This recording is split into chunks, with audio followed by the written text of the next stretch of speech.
नमस्कार ओडिशा मु आपनको ପାଇଁ ନେଇ ଆସିଛି ରାଜ୍ୟ ତଥା ଦେଶ ବିଦେଶର ପାଣିପାଗ ଖବର। ତ ଭିଡ଼ିଓଟିକୁ ଥରେ ଶେଷ ଯାଏଁ ନିଶ୍ଚୟ ଦେଖନ୍ତୁ। ଭିଡ଼ିଓଟି ଭଲ ଲାଗିଲେ ଗୋଟିଏ ଲାଇକ୍ କରିଦେବେ ଆଉ ଚ୍ୟାନେଲରେ ପ୍ରଥମ ଥର ପାଇଁ ଆସିଥିଲେ ଚ୍ୟାନେଲକୁ ସବସ୍କ୍ରାଇବ କରିବା ପାଇଁ ଜମାରୁ ଭୁଲିବେ ନାହିଁ। ରାଜ୍ୟରେ ଆସନ୍ତା 24 ତାରିଖ ପର୍ଯ୍ୟନ୍ତ କାଳବୈଶାଖୀ ପ୍ରଭାବ ରହିବ। ଏହା ପ୍ରଭାବରେ ପ୍ରତିଦିନ ରାଜ୍ୟରେ କେତେକ ଅଞ୍ଚଳରେ ଘଡ଼ଘଡ଼ି ସହ ବର୍ଷା ଏବଂ ସ୍ଥାନେ ସ୍ଥାନେ ପବନ ହୋଇପାରେ। ଅନ୍ୟପକ୍ଷରେ ଆସନ୍ତା 24 ଘଣ୍ଟା ପର୍ଯ୍ୟନ୍ତ ରାଜ୍ୟରେ ଖରାର ପ୍ରକୋପ ବିଶେଷ ପରିବର୍ତ୍ତନ ସମ୍ଭାବନା ନାହିଁ। ଏହା ପରେ ଦିନର ତାପମାତ୍ରା 2 ରୁ 3 ଡିଗ୍ରୀ ସେଲସିୟସ୍ କମିପାରେ, ଯାହାକି ପରବର୍ତ୍ତୀ 5 ଦିନ ପର୍ଯ୍ୟନ୍ତ ଅପରିବର୍ତ୍ତିତ ରହିବ।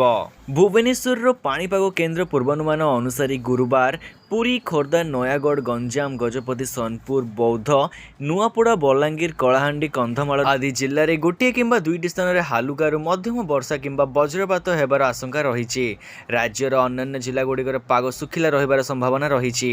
କଳାହାଣ୍ଡି ଏବଂ ନବରଙ୍ଗପୁର ଜିଲ୍ଲାରେ ବିଭିନ୍ନ ସ୍ଥାନରେ ଘଡ଼ଘଡ଼ି ସହିତ ଝଡ଼ ବର୍ଷା ହୋଇପାରେ। କଳାହାଣ୍ଡି ଏବଂ ନବରଙ୍ଗପୁର ଜିଲ୍ଲାର ବିଭିନ୍ନ ସ୍ଥାନରେ ଝଡ଼ ବର୍ଷା ସମ୍ଭାବନା ଅଛି। ସ୍ଥାନେ ସ୍ଥାନେ ପବନର ବେଗ ଘଣ୍ଟା ପ୍ରତି 30 ରୁ 40 କିଲୋମିଟର ପର୍ଯ୍ୟନ୍ତ ରହିପାରେ।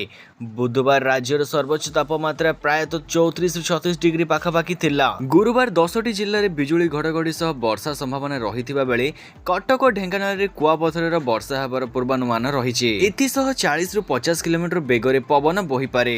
କଳାହାଣ୍ଡି ଓ ନବରଙ୍ଗପୁର ଜିଲ୍ଲାରେ ବିଜୁଳି ଘଡ଼ଘଡ଼ି ସହ ତୀବ୍ର ବର୍ଷା ଓ ଝଡ଼ ପବନ ହେବାର ସମ୍ଭାବନା ଥିବାରୁ ଅରେଞ୍ଜ ୱାର୍ଣ୍ଣିଂ ଜାରି କରାଯାଇଛି।